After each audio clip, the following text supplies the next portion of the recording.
But first, we have some words from our favorite advisor, Owen Little.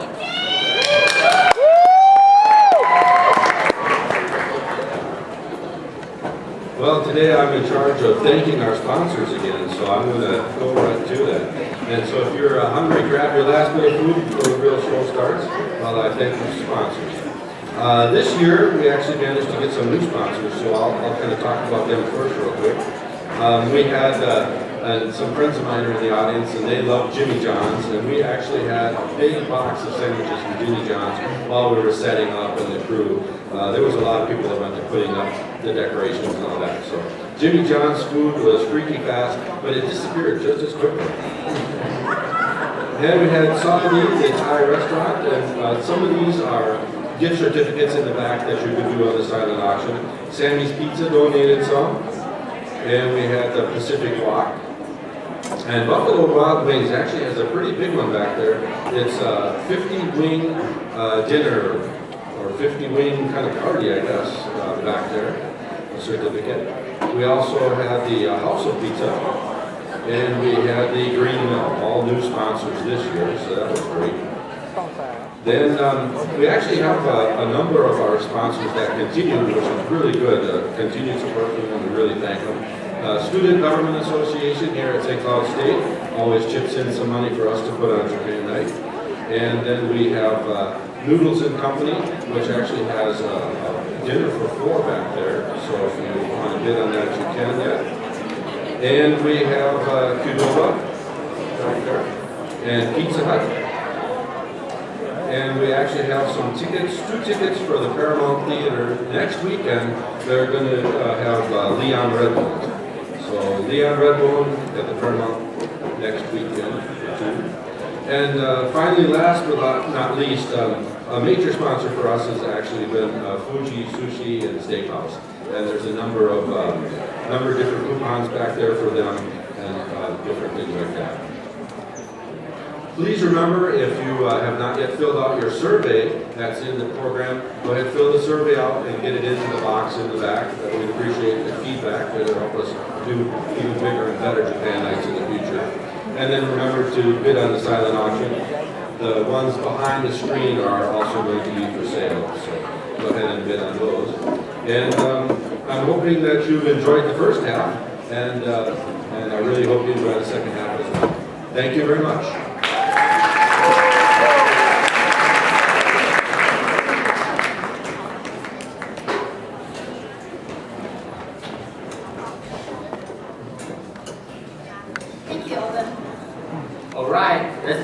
Let's get back to the show. What happened to Rio and Lori while we were eating? Well, when we were last left Laura and Rio, they were in Sendai. While we had a dinner, they took a train from Sendai to Tokyo.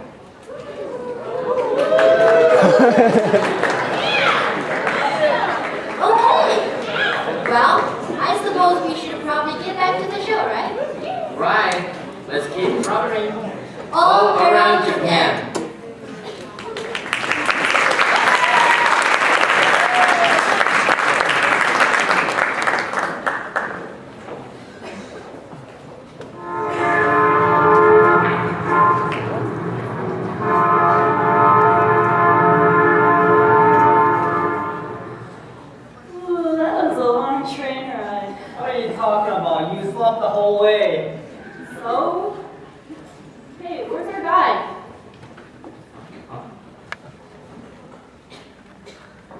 Over here.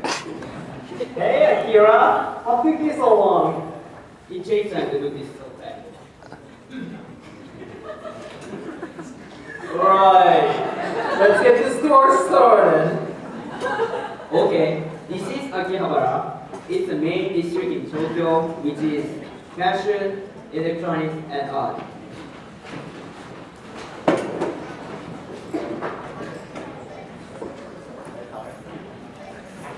Who's that? Oh, they're pretty famous around here. They are SCS6. SCS6? What does it mean? think of it. Oh, that's kind of silly. I think it's kind of cool. You wanna watch them dance? Sure.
Hello. Are you having fun so far? Well, my name is Akhil Jayamanan. I'm originally from Sri Lanka, but I was born and had been living there before I came to US. I like this city so much, and if those of you who are in Japan and would go there, I swear you would like this city. So first of all, I'll talk about what Tokyo is.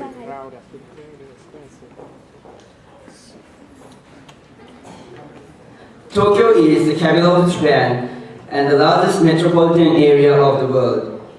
Tokyo Metropolis was formed in 1943 from a merger of former Tokyo Prefecture. It has been described as one of 3 command centers for the world economy along with New York City and London.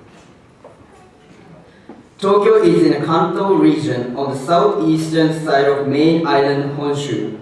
It measures about 90 kilometers, like 56 miles, east to west and 25 kilometers, 16 miles, north to south. The average elevation in Tokyo is 40 meters. The recent population is about 30 million. Next, I'm going to talk about the brief history in Tokyo. The early 90s, Tokyo was designed to be centered on politics. In 1923, Great Kanto earthquake devastated Tokyo. It left 140,000 dead or missing. In 1944 and 1945, the bombing of Tokyo was happened and from 75,000 to 200,000 people were killed and half of the city destroyed.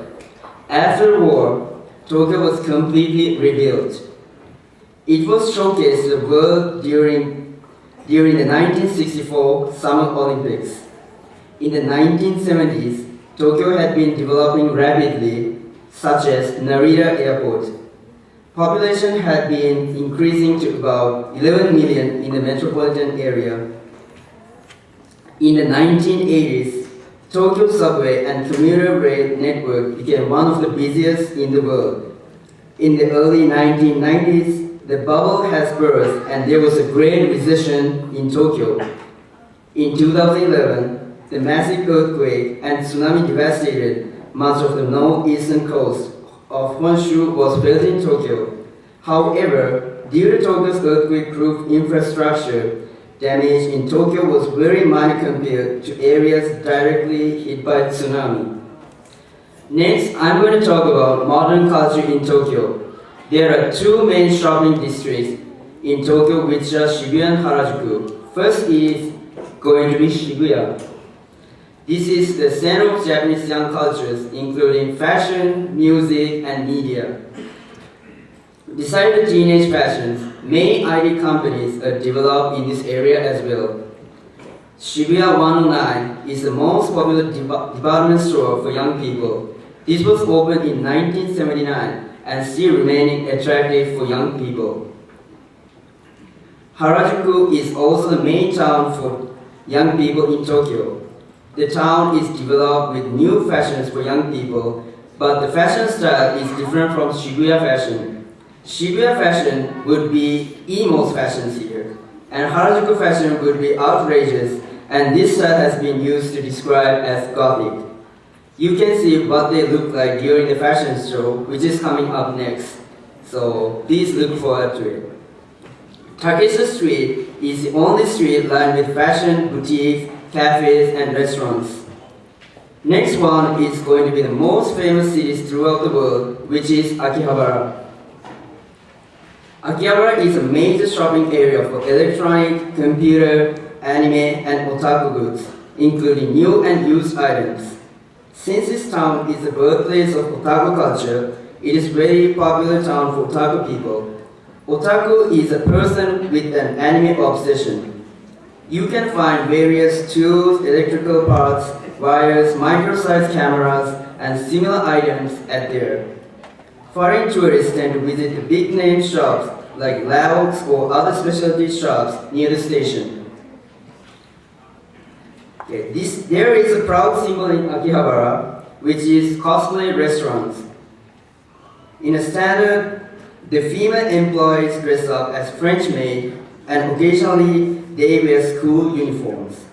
Let me show you a video clip what is happening in cosplay restaurants.